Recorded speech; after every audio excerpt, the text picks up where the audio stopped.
could be the perfect daughter, but I come back to the water, no matter how hard I try. Every turn I take, every trail I track, every path I make, every road leads back to the place I know, where I cannot go, where I long to be.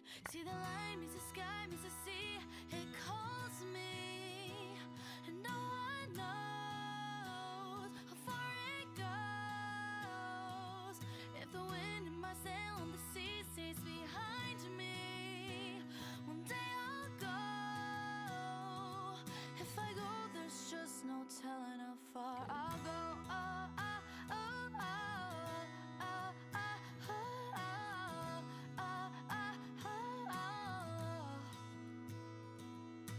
I know everybody on this island seems so happy on this island.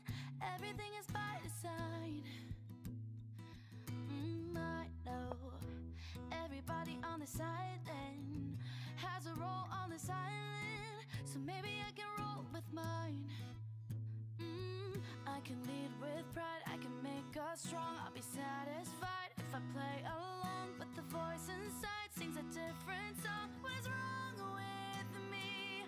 See the light as it shines on the sea, it's blinding, but no one knows how deep it goes, as it seems like it's calling out to me. So come find me and let me know what's beyond that line. Will I cross that line? See the line where the sky meets the sea, it calls me, and no one knows how far it goes. If the wind in my sail on the sea stays behind me, one day I'll know how far I'll go.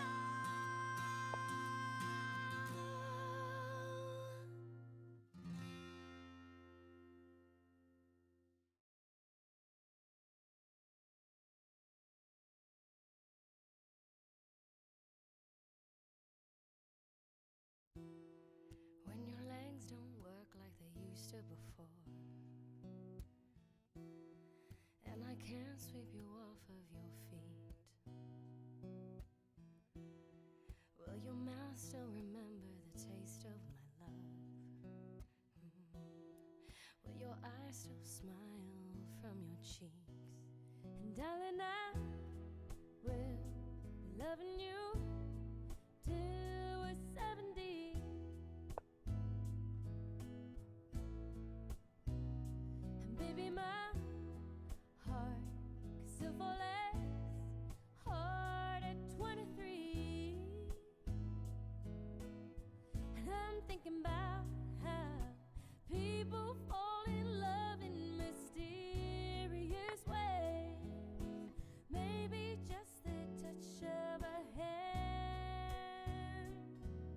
Well, me, I fall in love with you every single day, and I just wanna tell you I am. So honey, now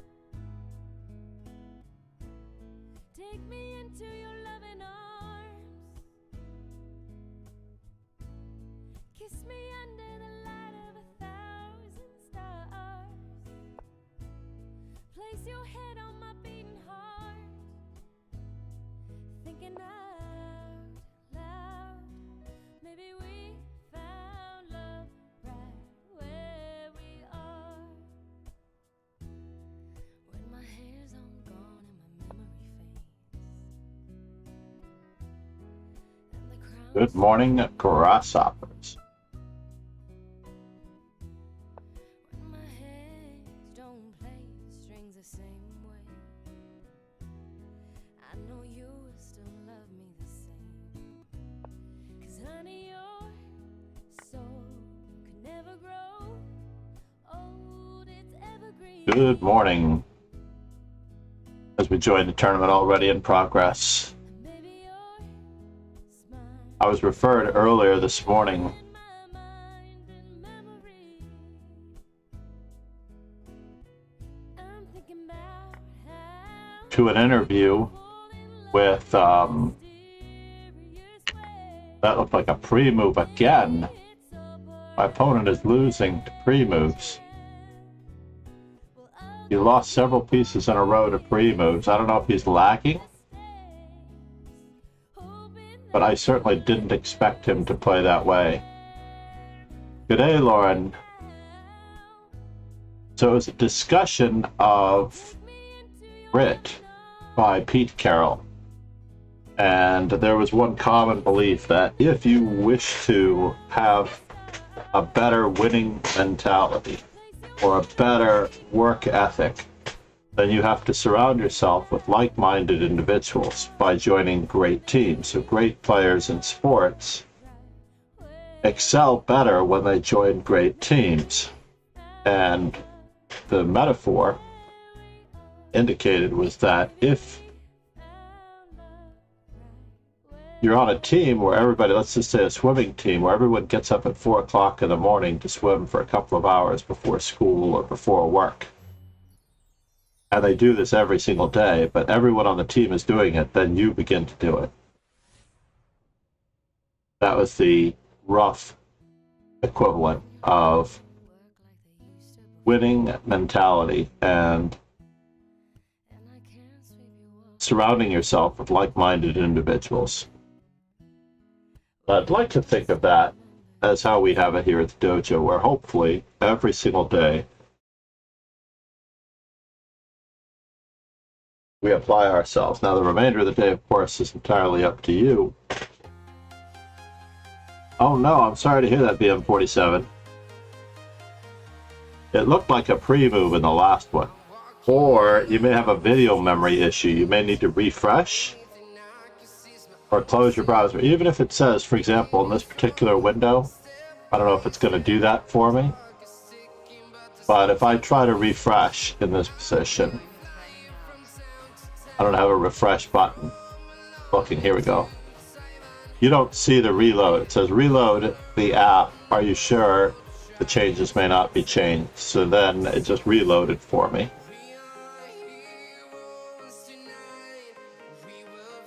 Is my board actually smaller?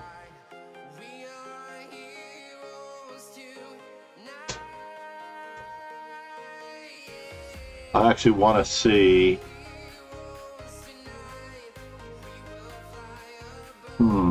Not able to do it. Alright, I didn't decide on the move that I was going to play for this week, so we're going to continue with A3 throughout the week. My own version of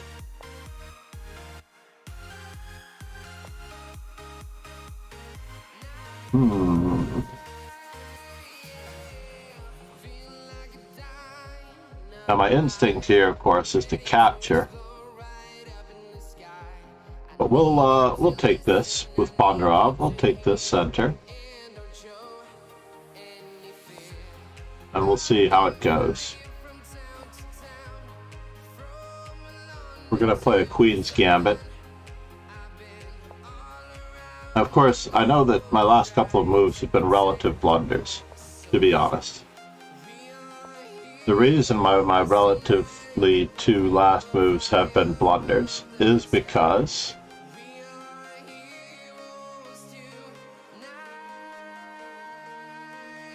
I'm going to see if I can gain some time on this one. Good morning, Kingslayer Sloan.